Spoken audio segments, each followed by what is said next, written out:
नमो नमः। हम डॉक्टर राम कुमार झा, ज्योतिष प्राध्यापक, श्री जगदम्बा संस्कृत महाविद्यालय, बाथो बेनीपुर, दरभंगा तक। जैमिनी सूत्रम शास्त्री प्रतिष्ठा तृतीय खंड विषय आयुर्दाध्याय। दूसरे अध्याय में प्रथम पाद पूर्व कक्षा में आयुर्विचार में पढ़े थे, उससे आगे पढ़ेंगे। तथा पराशर कारिका के हिसाब से आयुर का जो विचार है,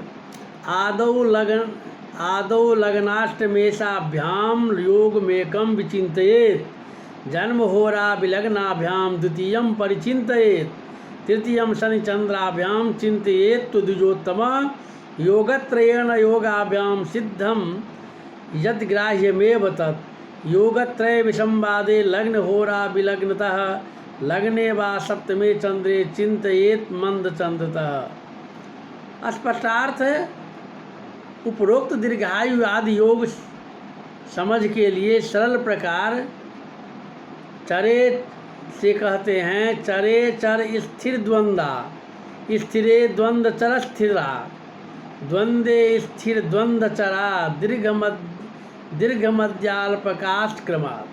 अर्थात उपरोक्त आयुर्दाय के दो योग कारक में यदि एक चर हो तो दूसरे के चर में होने पर दीर्घायु, स्थिर में मध्यायु तथा दुस्वभाव में अल्पायु। यदि एक स्थिर में हो तो दूसरे को दुस्वभाव में होने पर दीर्घायु, चर में होने पर मध्यायु और स्थिर में होने पर हो तो अल्पायु। एवं एक दुस्वभाव में हो तो दूसरे के स्थिर होने पर दीर्घायु, दुस्वभाव में मध्यायु और चर में होने पर अल्पायु समझना चाहिए।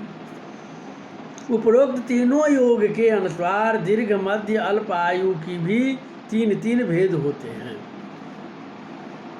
दीर्घायु दीर्घे योग त्रयन्नेव नखचंद्र समाब्दगा, योगद्वयेन वश्वासा योगैकेन रसांकका, मध्ये योगत्रयेन एवं खाष्टतुल्याब्दका स्मृता, द्वयगाः योगद्वयनात्र योगैकनाब्धि खनमिता, अल्पे योगत्रयेनात्र द्वात्रिंशन्मिता वत्सरा, योगद्वयेन खट्त्रिंशत् योगैकेन च खाब्दयः।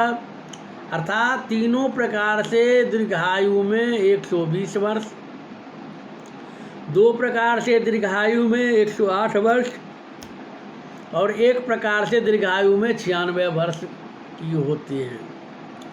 तीनों प्रकार से मध्यायु में 80 वर्ष, दो प्रकार से मध्यायु में 72 वर्ष और एक प्रकार से मध्यायु में 64 वर्ष होते हैं। तीनों प्रकार से अल्पायु में 32 वर्ष, दो प्रकार से अल्पायु योग में 36 वर्ष और एक प्रकार से अल्पायु शुद्ध हो तो 40 वर्ष होते हैं। अथ अस्पष्टायु साधन करने का प्रकार। पूर्णम्रास्यादिगे चांते हानिर्मध्येनुपाततः, योग कारक खेटांश योगस्तत्संख्यया हृता, लब्धान सातो यथा प्राप्त खंडगणास्त्रिंशतो धृता, लब्ध वर्षादिभिर्हीनं प्राप्तायुं प्रस्फुटं भवेत्। अर्थात उपरोक्त दीर्घ आयुर्दाय के विचार में लग्नेश अष्टमेश यदि योग कारक ग्रह यदि राशि आदि में हो तो 32 आदि उपरोक्त खंड पूर्ण होते हैं, तथा राशि के अंत में हो तो खंड तुल्य आयु का ह्रास हो जाता है। अतः राशि के मध्य में अंश द्वारा अनुपात से स्पष्टता होता है कि जैसे योग कारक जितने हो उनके अंशों के योग से योग कारक की संख्या से भाग देकर जो अंशादि लब्ध हो उसे यथा प्राप्त खंड के से गुणा कर गुणन फल में 30 का भाग देकर लब्ध वर्ष आदि को यथा प्राप्त आयुर्दा में घटाने से स्पष्ट आयु होती है। उदाहरण जैसे 7 और 8 पेज में जन्म लग्न कुंडली और स्पष्ट ग्रह देखिए।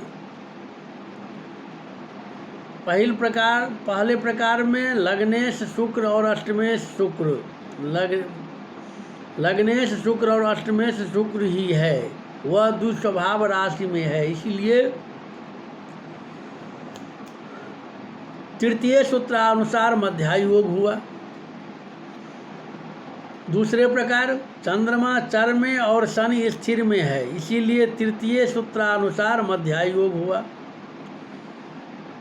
तीसरा प्रकार लग्न चर में और होरा लग्न दुस्वभाव में है, इसलिए चतुर्थ सूत्रानुसार अल्पायु योग हुआ।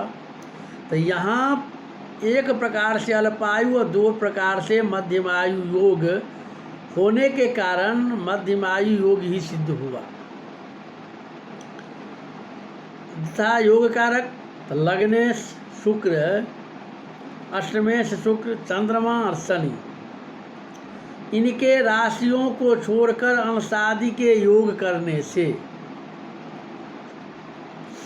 इनमें योग कारक संख्या 4 से भाग देकर लब्धि अंशादि इसको 2 प्रकार मध्यायु योग होने के कारण द्वितीय खंड 36 से गुना करने पर इतना हुआ। इसमें 30 का भाग देकर मास में 12 का भाग देकर लब्ध वर्षादि इसको 2 योग संबंधी मध्यायु में घटाने से 2 योग संबंधी योग मध्यायु 72 वर्ष में घटाने से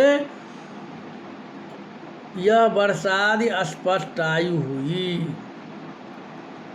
अब द्वितीय उदाहरण करते हैं।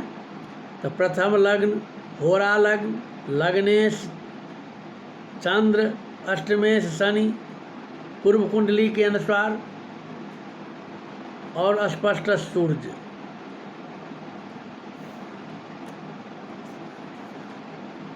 इस उदाहरण में लग्नेश चंद्र स्थिर में और अष्टमेश शनि दुस्वभाव में है, अतः द्वितीय सूत्रानुसार दीर्घायु योग हुआ। चंद्रमा और शनि स्थिर दुस्वभाव में है, तथा द्वितीय सूत्रानुसार दीर्घायु योग हुआ। तथा लग्न चर में है और होरा लग्न भी चर में है, अतः द्वितीय सूत्रानुसार दीर्घायु योग हुआ। यहाँ तीनों प्रकार से दीर्घायु योग निर्विवाद सिद्ध हुआ। अतः योग कारक ग्रहादि के, अब योग कारक ग्रहादि जो हैं लग्नेश चंद्र, अष्टमेश शनि,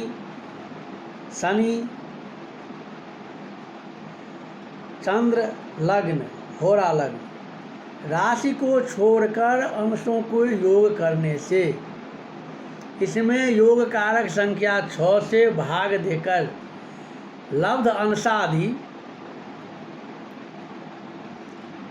हुआ। इसको तीनों प्रकार से दीर्घायु योग होने के कारण तृतीय खंड यानी 40 के से गुना कर 30 से भाग देकर लब्ध वर्षादि को 3 योग संबंधी दीर्घायु यानी 120 वर्ष में घटाने से स्पष्ट दीर्घायु वर्षादि इतना हुआ। अब तृतीय प्रकार से उदाहरण कहते हैं। तो लग्न स्पष्ट लग्न, होरा लग्न, लग्नेश, अष्टमेश, चंद्रमा और शनि, इस सब का योग करके इस उदाहरण से लग्नेश और अष्टमेश मंगल दुस्वभाव में है, तृतीय सूत्रानुसार मध्यायु योग हुआ। तथा चंद्रमा चर में और शनि दुस्वभाव में है, अतः चतुर्थ सूत्रानुसार अल्पायु योग हुआ। तथा लग्न और होरा लग्न दोनों चर में हैं, अतः द्वितीय सूत्रानुसार दीर्घायु योग हुआ। यहाँ तीनों प्रकार भिन्न भिन्न आयुर्दाय योग होने के कारण विषमवाद में 8वां नंबर सूत्रानुसार लग्न और होरा लग्न से सिद्ध दीर्घायु योग का ग्रहण करना उचित है। अतः योग कारक लग्न और होरा लग्न के अंशों को योग में योग कारक संख्या 2 से भाग देकर अंशादि को एक योग से दीर्घायु सिद्ध होने के कारण प्रथम खंड 32 से गुना कर फिर पूर्वोक्त प्राप्त खंड गुना अंशा इत्यादि श्लोकानुसार 12 से गुना कर दिनादि हुआ, शेष दिनादि हुआ। अतः वर्षादि इसको एक योग संबंधी दीर्घायु 96 में घटाने पर ये स्पष्ट आयु हुआ।